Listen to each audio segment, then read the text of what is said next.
اس معاشرے کو اگر دیکھا جائے تو دنیاوی لحاظ سے تو بڑا ترقی کر چکا ہے۔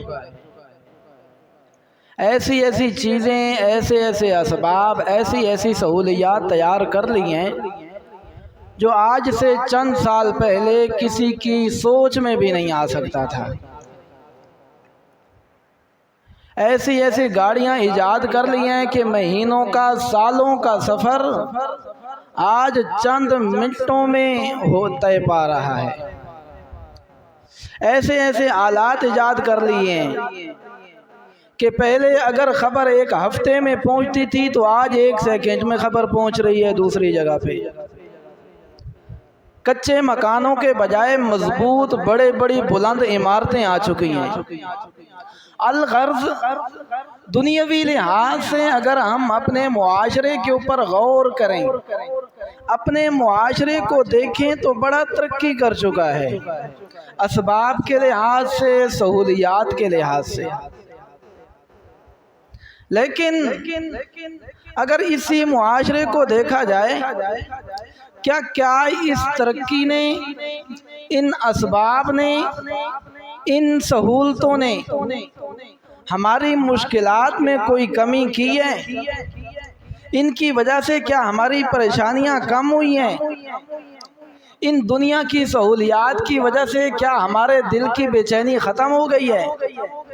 کیا ان سہولیات کی وجہ سے جو ہمیں پہلے پریشانیاں تھیں، گھریلو لحاظ سے، کاروبار کے لحاظ سے، مال کے لحاظ سے، تو دنیا میں اتنی ترقی کے باوجود کیا ہمارے گھروں میں امن آ گیا؟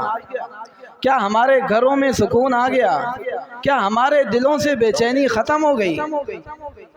اگر یہ آدمی دیکھتا ہے تو اتنی دنیاوی ترقی کے باوجود، دنیاوی سہولیات کے باوجود ہمیں سکون کے لحاظ سے، اطمینان کے لحاظ سے دن بدن پستی نظر آتی ہے کہ جب یہ سہولیات نہیں تھی تو دل میں امن تھا، جب سہولیات نہیں تھی تو گھروں میں سکون تھا، جب غربت تھی تو اس وقت گھروں کے اندر لڑائی جھگڑے نہیں تھے۔ تو سہولیات جوں بڑھتی گئیں، سہولیات میں جوں اضافہ ہوتا گیا تو ہماری پریشانیوں میں، ہمارے دکھوں میں، ہماری مصیبتوں میں، ہماری تکلیفوں میں دن بدن اضافہ ہوتا گیا۔ تو اب سوال یہ ہے کہ ہماری ان پریشانیوں کا، ہمارے ان دکھوں کا، ہماری ان بے چینیوں کا ذمہ دار کون ہے؟ وہ کون ہے؟ کون سی بنیاد ہے؟ کون سا فرد ہے؟ کون سا کردار ہے؟ کون سے افعال ہیں جن کی بنیاد پہ ہمیں نہ سکون مل رہا ہے نہ چین مل رہا ہے؟ سہولیات تو مل رہی ہیں دن بدن، آپ اگر دنیا میں غور کریں تو غربت ظاہری دن بدن دور ہوتی جا رہی ہے۔ اپنے باپ دادا ان کا حال دیکھیں تو ہم سے وہ بہت غریب تھے لیکن سکون تھا۔ اپنے ماں باپ کو اگر آدمی تصور کرے تو مالی لحاظ سے بہت ہم سے نیچے تھے لیکن سکون اور امن کے لحاظ سے ہم سے آگے ہیں۔ تو اس بے چینی کا آخر ذمہ دار کون ہے؟ اس بے سکونی کا ذمہ دار کون ہے؟ اگر یہ سوال آدمی قرآن مقدس سے پوچھے تو آج سے 1500 سال تقریباً پہلے قرآن مقدس نے دے دی ہے۔ فرمایا ظہر الفساد فی البر والبحر، یہ جو تمہیں دنیا کے اندر بے چینی نظر آ رہی ہے، گھر میں بے چینی، گلی میں بے چینی، کاروبار میں بے چینی، دل میں بے چینی، یہ جو تمہیں اختلاف نظر آ رہا ہے، 2 بھائیوں میں اختلاف، 2 رشتہ داروں میں اختلاف، قریبوں میں اختلاف، محلے داروں میں اختلاف، یہ جو جتنی بے اطمینانی تمہیں نظر آ رہی ہے، اس کا موجب، اس کا سبب کوئی اور نہیں ہے، کوئی باہر کا فرد نہیں ہے، بلکہ بما کسبت ایدی الناس، اس کا سبب تمہارے اپنے افعال ہیں، اس کا سبب تمہارے اپنے ہاتھوں سے بوئی ہوئی کھیتی ہے، اس کا سبب تمہارے اپنے افعال ہیں، تمہارے اپنے کردار ہیں، تمہاری اپنی سیرت ہے۔ بما کسبت ایدی الناس لیذیقہم بعض الذی عملوا، اللہ تمہارے جب افعال، تمہارے کردار شریعت سے ہٹتے ہیں تمہارے طریقہ زندگی کا شریعت سے ہٹتا ہے تو اللہ رب العزت ان گناہوں میں سے کچھ گناہوں کی سزا دنیا میں بے چینی، بدامنی، پریشانی، دکھ، مصیبت، تکلیفوں کی صورت میں دے دیتی ہے۔ کچھ گناہوں کے بعضل، ساروں کی نہیں۔ اگر ساروں کی ملے تو پھر تو دنیا میں کوئی بچ بھی، پھر تو سارے کے سارے تباہ ہو جائیں، ایک سیکنڈ بھی دنیا کے اندر رہنے کے قابل نہیں۔ اگر سارے گناہوں کی سزا ملے، فرمایا ساروں کی نہیں، بعض الذی عاملو، تمہارے گناہوں میں سے کچھ گناہوں کی سزا دنیا میں ان تکلیفوں کی صورت میں دے دیتا ہوں۔ مقصد کیا ہے؟ لعلہم یرجعون، مقصد ان تکلیفوں سے یہ ہے کہ تمہیں یاد آئے۔ تم سوچو کہ یہ جو ہمیں بے چینی آئی ہے، یہ جو ہمیں پریشانی آئی ہے، یہ جو ہم سے دکھ سلب ہو گئے ہیں، یہ جو ہمارے گھروں میں وہ اطمینان نہیں رہا، یہ کس وجہ سے ہے؟ دنیاوی اسباب تو زیادہ ہو گئے، دنیاوی سہولیات تو زیادہ ہو گئی، گھر تو کچے سے پکا بن گیا، بے روزگاری سے تو روزگار مل گیا، بے اولادی سے تو اولاد مل گئی، غیر سہولیات سے ہمیں سہولیات مل گئی، لیکن بے سہولیات یہ ہمیں پریشانیاں پھر کیوں ہیں؟ یہ سوچنے پہ تاکہ تم مجبور ہو۔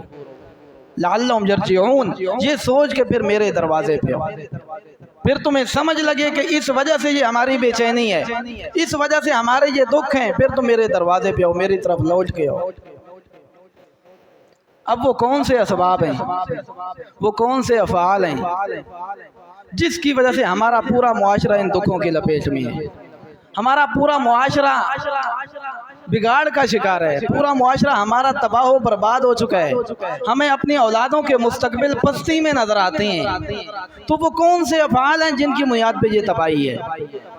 اگر زیادہ سے زیادہ بڑے بڑے افعال کو دیکھا جائے تو ہمیں 3-4 سبب بڑے بڑے نظر آتے ہیں جن کی بنیاد پہ ہمارا معاشرہ دن بدن پستی کی طرف جا رہا ہے۔ سب سے پہلا سبب جو ہے وہ دنیا کی محبت ہے۔ جتنے بھی بندے ہیں، جتنے بھی افعال ہیں، تقریباً اکثریت ان کی سوچ یہ ہے کہ کسی نہ کسی طریقے سے پیسہ ہمارے پاس آئے، اکثریت کی جس شعبے سے بھی منسلک ہے، اللہ قلیل ہر شعبے میں کچھ نہ کچھ افراد ہوتے ہیں جن کی یہ سوچ نہیں ہوتی، لیکن اکثریت کی یہ سوچ ہے کہ ہمارے پاس پیسہ آئے کہیں نہ کہیں سے آئے، حرام طریقے سے آئے، حلال طریقے سے آئے، جائز طریقہ ہو ناجائز طریقہ ہو، کسی کے حق کو سلب کر کے ہو، بھائی کا حق سلب کر کے، بہنوں کا حق مار کے، کسی پارٹنر کے ساتھ دھوکہ دہی کر کے، چوری کر کے، ڈکیتی کر کے، ہر آدمی کی سوچ ہے کہ وہ سبب کو نہیں دیکھتا کہ کس طریقے سے آ رہا ہے، یہ سوچ ہے کہ بس آئے صحیح جائے جیسا بھی ہے۔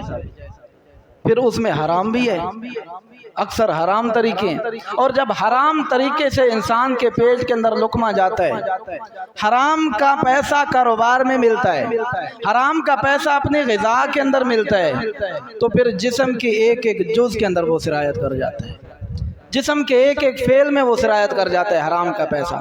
دل میں سرایت یہ کرتا ہے کہ سکون ختم ہو جاتا ہے، دماغ میں سرایت یہ کرتا ہے کہ نیکی کی سوچ نہیں ہوتی، افعال میں خون میں سرایت یہ کرتا ہے کہ دین کے اوپر عمل کرنا اس کے لیے مشکل ہو جاتا ہے، گھر میں سرایت یہ کرتا ہے کہ گھر کے اندر امن ختم ہو جاتا ہے، اولاد میں سرایت یہ کرتا ہے کہ وہ وفادار نہیں رہتی، رشتہ داروں میں سرایت یہ کرتا ہے، لوگوں کے ساتھ تعلقات میں سرایت یہ کرتا ہے کہ تعلقات ٹوٹتے رہتے ہیں۔ حرام ہر لحاظ سے انسان کے ایک ایک جز میں سرایت کرتا ہے، اور پھر اس کے بعد جب حرام کے کھانے کی وجہ سے دل میں بے چینی آ گئی، دماغ شل ہو گیا، نیکی کی توفیق نہیں ملتی، دل سیاہ ہو گیا، اولاد نافرمان ہو گئی، گھر میں لڑائی جھگڑے آ گئے حرام خوری کی وجہ سے، تو پھر یقیناً آدمی رب کی طرف نظر کرتا ہے، آسمانوں کی طرف جب ہاتھ اٹھاتا ہے تو اللہ رب العزت بھی نگاہ پھیر لیتے ہیں۔ حرام کے لقمے اللہ رب العزت، حدیث مبارکہ میں آتا ہے کہ اللہ رب العزت کافر اور مشرک کی بھی دعا کی انتظار میں ہوتے ہیں کہ کس وقت مجھ سے مانگتا ہے۔ کوئی کافر ہے 70 سال جس کے کفر میں گزرے، اسلام کو نقصان پہنچانے میں گزرے، الہ العالمین اس کی بھی انتظار میں ہوتے ہیں۔ کہ کس وقت میرے دروازے پہ آتے ہیں، لیکن ایک حرام سودی طریقے کے ذریعے نہ حق کسی کے مال کھا کر، بہن بھائیوں کا حق کھا کر، جس کے غذا میں ایک لقمہ بھی حرام کا مل جاتا ہے، اللہ رب العزت پھر اس کی دعا کو قبول نہیں کرتے۔ وہ آسمانوں کی طرف ہاتھ اٹھاتے ہیں، اس کے ہاتھ بلند نہیں ہوتے۔ آپ نے فرمایا ماکلو حرام، جس آدمی کا کھانا بھی حرام کا ہو، مشربو حرام، پینا بھی حرام کا ہو، مطعمہ حرام، ملبسہ حرام، لباس بھی حرام کا ہو، انا یستجاب، اس کی دعائیں پھر کیسے قبول کی جائیں؟ تو ہمارے اس معاشرے کا بگاڑ، ہمارے اس معاشرے کی پستی، ہمارے اس معاشرے کی خرابی اور ذلت کا سبب پہلا یہ ہے کہ دنیا کی حواس اتنی بڑھ چکی ہے کہ ہر آدمی چاہتا ہے کہ کسی نہ کسی طریقہ سے پیسہ آئے، جن میں سے وہ حرام طریقہ، حرام اسباب بھی اختیار کرتا ہے، جس کی وجہ سے دل میں بھی سکون نہیں، دماغ میں بھی سکون نہیں، نیکی کی توفیق نہیں، گھر کے اندر سکون نہیں، اولاد فرما بردار نہیں، لوگوں کے ساتھ تعلقات اچھے نہیں۔ یہ اس حرام کی جب یہ تاثیر ہو گئی حرام کی تو پھر یقیناً معاشرے نے خراب ہونا ہے، ایک پہلا سبب۔ اور اگر دوسرا معاشرے کی خرابی کا سبب دیکھا جائے تو وہ حقوق العباد میں کوتاہی ہے، لوگوں کے حقوق کو سلب کرنا ہے۔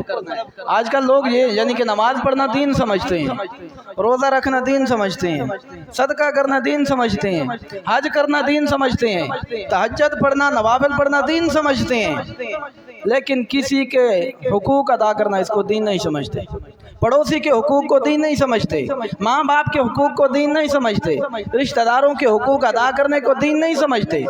دین صرف اور صرف یہ چند اعمال جو ہیں کرنے کے ان میں بند کر دیتے ہیں، جس کی وجہ سے بھی معاشرہ ہمارا فساد کا شکار ہے۔ کوئی شعبہ بھی اپنے مسلمان بھائیوں کے حقوق ادا نہیں کر رہا، دل کے اندر مسلمانوں کی، اپنے بھائیوں کی جو رقت تھی، نرمی تھی، محبت تھی، حقوق تھے، احساس تھا، درد تھا، وہ ختم ہو چکا ہے۔ مثال کے طور جس شعبے کو بھی آپ اٹھا لیں، مثال کے طور پر آپ دیکھ لیں ہمارا یہ ڈاکٹر کا شعبہ، ڈاکٹری کا شعبہ، اس شعبے کو دیکھ لیں تو اگر انسان کے اوپر جو سب سے قابل ترس لمحہ آتا ہے، انسان کے اوپر آدمی کو جو سب سے زیادہ کسی وقت ترس آتا ہے تو اس وقت آتا ہے جب وہ سخت بیمار ہوتا ہے۔ جب صحت مند ہوتا ہے تو اس وقت اتنا ترس نہیں آتا، جب وہ بستر مرگ پہ پڑا ہوتا ہے، بیمار ہوتا ہے، زندگی موت کی کشمکش میں ہے، دشمن کو بھی اس وقت احساس ہو جاتا ہے، اس وقت اس کا دل موم ہو جاتا ہے، نرم ہو جاتا ہے اس کے اوپر۔ اور پھر ڈاکٹری کا شعبہ ویسے تو انسانیت کی غمخواری ہے، انسان کے زخموں کے اوپر مرہم لگانا کوئی عام کام تو نہیں ہے، بہت بڑی فضیلت ہے، لیکن اکثر اس دور میں درندہ صفت ڈاکٹر وہ اس غریب کی ساری زندگی کی کمائی ہوئی پونجی نہیں دیکھتے کہ اس غریب نے اپنے اس مریض کے لیے اپنے گھر کو بیچا، گھر کے برتنوں کو بیچ کے آیا ہے، یا کسی سے ادھار لے کے کسی کی منت کر کے اپنے غریب اس بیمار آدمی کے اوپر لگانے کے لیے آیا ہے، خواہ خواہ کی اپنی فیسیں وصول کرنے کے لیے اس کو بنائے ہوئے ہیں، اکثر خواہ خواہ کے ٹیسٹ لکھ دیے، خواہ خواہ کے اس کے اوپر انجیکشن، یہ ہو گیا، یہ ہو گیا، یہ ہو گیا، یہ ٹیسٹ کرو، یہ ٹیسٹ کرو۔ غریب آدمی سے صرف اور صرف مقصد کیا ہے اس عظیم پیشے کا؟ پیشہ تو عظیم تھا، انسانوں کی ہمدردی تھی، انسانوں کی خیرخواہی تھی، لیکن کس قسمت کے لیے؟ وہی پیسہ بٹورنے کے لیے۔ درد ختم ہو گیا، حقوق العباد ختم ہو گئے، کسی کا احساس ختم ہو گیا۔ اسی طریقے سے تجارت کا شعبہ بڑی فضیلت تھی، میرے نبی نے فرمایا التاجر الصدوق الامین مع النبیین والصدیقین والشہداء، جو سچی تجارت کرتا ہے، دل سے کاروبار کرتا ہے، امانت داری کے ساتھ تجارت کرتا ہے، کاروبار کرتا ہے، چاہے چھوٹا بزنس ہے بڑا، دن قیامت کے اللہ رب العزت اس کو نبیوں کے ساتھ درجہ دے گی، نبیوں کے ساتھ، شہیدوں کے ساتھ، صدیقی، سب سے بڑے درجے یہی تین ہیں، نبی، صدیقین، شہداء۔ فرمایا ان تینوں میں سے کسی ایک کے ساتھ اس کو درجہ ملے گا، درجہ تو یہ تھا، لیکن ہمارے تاجر نے کیا کیا؟ دو نمبر چیزیں، ملاوٹ کے ساتھ چیزیں، دھوکہ دہی کے ساتھ، ناپ تول میں کمی کر کے اپنے اس حلال رزق، اس درجے کو جو نبیوں کے ساتھ تھا اس سے بلند ہو کے اذا الذین اذا اقتالوا علی الناس یستوفون، دوسری قوموں کے ساتھ ملا دیا۔ تو دوسرا سبب ہمارا یہ ہے معاشرے کی تباہی کا. ایک سبب معاشرے کی تباہی کا حلال حرام کی تمیز نہیں. دوسرا سبب ہمارے اس معاشرے کے بگاڑ کا وہ یہ ہے کہ انسانیت کی ہمدردی نہیں, انسانیت کی خیرخواہی نہیں. اپنے اس پیشے کو دین سمجھ کے, ایک کاروبار سمجھ کے, ایک عبادت سمجھ کے نہیں کر رہے, صرف اور صرف پیسے بنانے کی مشین اپنے کاروبار کو سمجھتے ہیں. حالانکہ کاروبار تو ہے, نبیوں کی سنت ہے. کاروبار تو ایک عبادت ہے, جس طرح نماز عبادت ہے. کسب الحلال فریضۃ بعد الفریضہ, وہ تو ایک عبادت ہے. اس عبادت کو صرف پیسے بٹورنے کی مشین سمجھ لیا گیا ہے, جس کا نتیجہ یہ نکلا کہ معاشرے میں تباہی. تیسرا سبب معاشرے کی تباہی کا وہ فحاشی عریانی. بازاروں میں, گلیوں میں, محلوں میں, حتیٰ کہ آج کل تو گھروں میں ٹی وی لگ گئی, وی سی آر لگ گئے, موبائل لگ گئے, جس کی وجہ سے گویا کہ غیر مسلموں نے ہر آدمی کے ہاتھ کے اندر, اس کی جیب میں, پہلے جاتے تھے بازاروں میں جاتے تھے, اب ہر آدمی کے جیب میں جس وقت چاہے اپنے ایمان کو خراب کرے. تو معاشرے کی تباہی کا ایک سبب یہ بھی ہے. اور پھر اس کے بعد جو طبقہ ہے اس معاشرے کی تباہی میں ملوث نہیں, وہ سارا کچھ دیکھ کے خاموش ہے. کہتے ہیں کہ ہم تو اس میں بس اپنے گھر کو, اپنے آپ کو پاک رکھا, اپنے آپ کو صاف رکھا, دوسرے کا احساس نہیں کیا. کسی کا گھر جلتا ہے جلے, کوئی برباد ہوتا ہے برباد ہو, معاشرہ جیسے تباہ ہوتا رہے. دوسرے کا احساس نہیں, یعنی کہ نیکی کی تلقین نہیں, برائی سے کسی کو روکنا نہیں. حالانکہ نبی کریم صلی اللہ تعالی علیہ وسلم, اللہ رب العزت نے آپ کو بتایا کہ قوم, پہلی جو قومیں تھیں بنی اسرائیل, ان کی تباہی کا ایک سبب یہ بھی تھا کہ وہ لوگوں کو برائی سے روکتے نہیں تھے. یہ بھی سبب تھا. تو ان چند فسادات کی وجہ سے ہمارا معاشرہ آج بدامنی کا شکار ہے, فساد کا شکار ہے. قرآن مقدس نے کہا بما کسبت ایدی الناس, یہ جو کچھ بھی معاشرے میں تم دیکھ رہے ہو یہ باہر سے کسی نے لا کے تمہارے اوپر مسلط نہیں کیا. یہ معاشرے کا فساد, یہ ہر طرف بے چینی, یہ کوئی آسمانوں سے نہیں ٹپکی. بما کسبت ایدی الناس, یہ تمہارے اپنے افعال کا نتیجہ ہے, تمہاری اپنی سوچ کا نتیجہ ہے, تمہارے اپنے کردار کا نتیجہ ہے. اپنے کردار کو بدلنے سے معاشرہ بدلے گا, حالات بدلنے سے معاشرہ بدلے گا, قوانین بدلنے سے نہیں بدلے گا, حکومتیں بدلنے سے نہیں بدلے گا. اگر معاشرہ بدلے گا تو اپنے آپ کو بدلنے سے بدلے گا. ان اللہ لا یغیر ما بقوم حتی یغیروا ما بانفسہم. فرمایا اگر معاشرے کو بدلنا ہے تو یغیروا بانفسہم, ہر آدمی اپنے آپ کو بدلے. شیطان نے دھوکے میں ڈالا ہوا ہے, کسی سے پوچھو تو کہتا جی جو ہمارے ساتھ اچھا ہی کرے گا ہم اس کے ساتھ اچھی ہیں, جو برا ہے اس کے ساتھ برے. اور اس کو بڑی اپنی ایک فضیلت اپنے وصف کے طور پہ پیش کر رہا ہوتا ہے. ہم تو اچھوں کے ساتھ اچھے ہیں, بروں کے ساتھ. یہ بھائی کون سی نیکی ہے؟ اچھوں کے ساتھ تو بعض اوقات درندہ صفت انسان بھی اچھا بن جاتا ہے کہ چلو یار اس نے میرے ساتھ نیکی کی ہے, میں بھی اس کے ساتھ نیکی کر لیتا ہوں. تو اچھے کے ساتھ اچھا ہونا کوئی کمال ہے. پھر تجھ سے بہتر تو وہ ہے جس نے پہلے تیرے ساتھ نیکی کی, ابتدا تو اس نے کی. اچھائی تو یہ ہے کہ کوئی تیرے ساتھ برا کرے تو اس کے ساتھ اچھا کر, کوئی تیرے ساتھ ظلم کرے تو اس کے ساتھ انصاف کر, کوئی تیرے ساتھ بے ایمانی کرے تو اس کے ساتھ اللہ رب العزت کا خوف دل کے اندر پیدا کر. جی وَيَدْرَؤُونَ بِالْحَسَنَةِ السَّيِّئَةَ, اللہ کہتے ہیں مومن کا وصف یہ ہوتا ہے کہ وہ ظلم کے بدلے, زیادتی کے بدلے, ناانصافی کے بدلے اچھائی, بھلائی, نیکی, خیرخواہی بانٹتا ہے. اور پھر اس کے بعد کچھ لوگ کہتے ہیں جی دو آدمیوں کی لڑائی ہوئی, گالی گلوچ ہوئی, لڑائی جھگڑا ہوا, کہاں بھئی تو نے کیوں کیا؟ کہتا ہے پہلے گالی اس نے دی ہے. یعنی کہ اپنی صفائی یہ پیش کرتا ہے کہ ابتدا پہلے اس نے گالی دی, بعد میں نے گالی دی. تو اگر اس نے پہلے گناہ کیا تو تیرے لیے گناہ کرنا جائز ہو گیا. اس نے ایک مرتبہ گالی دی تو تیرے لیے گالی دینا جائز ہو گئی. یہ کون سا انصاف ہے کہ کسی کے گناہ کرنے سے دوسرے کے لیے وہی گناہ کرنا جائز ہو جاتا ہے؟ یہ صرف اور صرف شیطان کے دھوکے ہیں, شیطان کی گمراہیاں ہیں. شیطان اس طرح کے جملے انسان کے ذہن میں ڈالتا ہے اور پھر اسی طرح گمراہی کی طرف لے کے چلا جاتا ہے. اور جی کہتے ہیں معاشرہ بڑا خراب ہے. آپ نے سنا ہوگا, جس آدمی سے بھی پوچھو معاشرے کے بارے میں کہتے ہیں کہ دور بڑا عجیب آ گیا، بڑا دور بڑا ظالم ہے، معاشرہ بڑا، یہ معاشرہ نام کس چیز کا ہے؟ ذرا آدمی سوچے کہ یہ جو معاشرہ خراب ہو گیا ہے، معاشرہ بگڑ گیا ہے، دور بڑا عجیب آ گیا ہے، ظالم دور آ گیا ہے، یہ کہاں سے آیا؟ کیا آسمان سے ٹپکا؟ کیا کسی دوسری قوم نے بنا کر ہمارے اوپر مسلط کر دیا؟ یہ معاشرہ نام کس چیز کا ہے؟ یہ معاشرہ آپ کے اور میرے افعال کا نام ہے، آپ کے اور میری سیرت کا نام ہے، آپ کے اور میرے کردار کا نام ہے، ہمارے عملوں کا نام ہے۔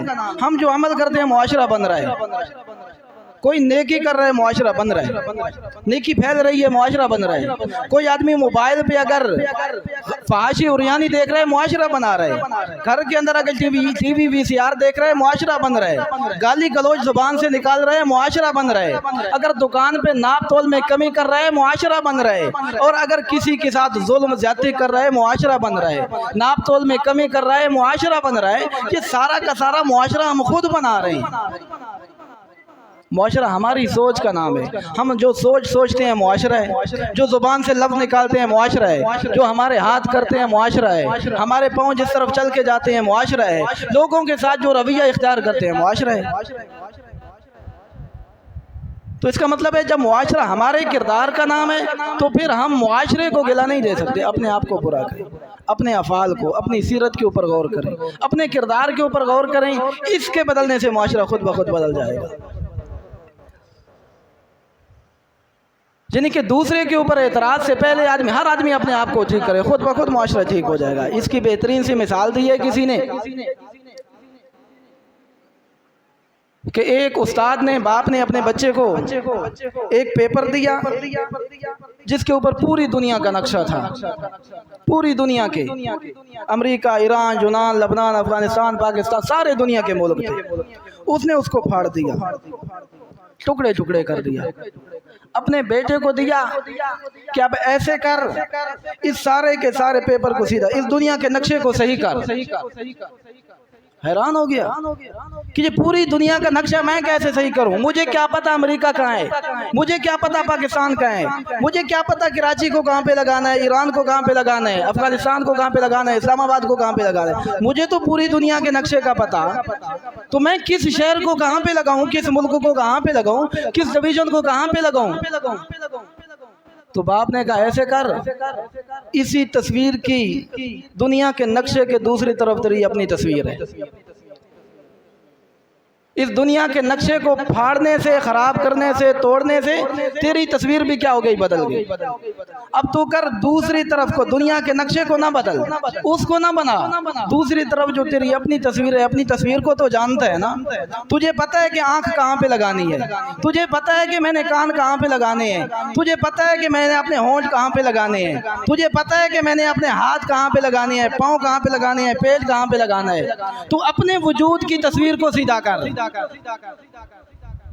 اس نے شروع کر دیا، اپنی آنکھ کو لگایا، سر کو لگایا، ہاتھوں کو لگایا، وجود کو لگایا، پیٹ کو لگایا، پاؤں کو لگایا، اپنی تصویر کو جیسے ہی سیدھا کیا، فرمایا اب دوسری طرف بدل۔ دوسری طرف بدلا تو پوری دنیا کا نقشہ صحیح ہو چکا تھا، کیونکہ اسی پیج کے دوسری طرف تو دنیا کا نقشہ تھا، ایک طرف اس کی تصویر تھی، تو دنیا کے نقشہ خود بخود سیدھا ہو گیا۔ کیسے؟ اپنی تصویر کو بدلا، اپنے آنکھوں کو صحیح جگہ پہ لگایا تو دوسری طرف دنیا کا نقشہ سیدھا ہوتا گیا، اپنی زبان کو صحیح جگہ پہ لگایا، ہاتھ کو صحیح جگہ پہ لگایا، پاؤں کو صحیح جگہ پہ لگایا، وجود کے ایک ایک جوڑ کو صحیح جگہ پہ لگایا تو دوسری طرف سے نقشہ بدل چکا تھا۔ آج بھی اگر آدمی اپنی آنکھ کو صحیح جگہ پہ استعمال کرے، ہر آدمی اپنی زبان کو صحیح جگہ پہ استعمال کرے، ہاتھ کو صحیح جگہ پہ لگائے جہاں پہ لگانا ہے، پیٹ کے اندر صحیح جو چیز جانی ہے وہ چیز جائے، کانوں نے جو چیز سنی ہے وہ چیز سنے، اپنے پاؤں نے جس طرف چل کے جان، جب اپنے وجود کو سیدھا کرے گا، ہر آدمی یہ ذمہ داری اپنی اٹھائے گا، تو دوسری طرف اگر دیکھے گا تو خود بخود دنیا کا نقشہ بھی چینج ہو چکا ہوگا، خود بخود معاشرہ صحیح ہو چکا ہوگا۔ اور پھر اس کے اندر لذت ہے۔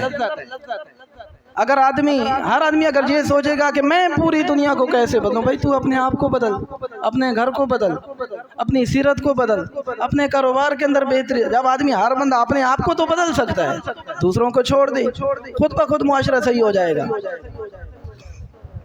اور پھر تقریریں تو ہر آدمی کرتا ہے، ہر جمعے پہ آپ بھی سنتے ہیں، ہم بھی تقریریں کرتے ہیں، آپ بھی سن لیتے ہیں۔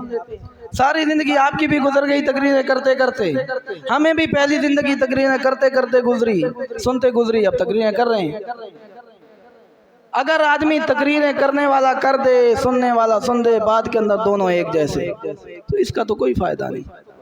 اگر ہم جائیں، میں تقریر کر کے جاؤں، آپ تقریر سن کے جائیں، پھر اسی طرح موبائل، پھر اسی طرح کاروبار، پھر اسی طرح تجارت، پھر اسی طرح لوگوں کے ساتھ دھوکا، تو پھر نہ میرے تقریر کرنے کا فائدہ اور نہ کسی کی تقریر سننے کا فائدہ۔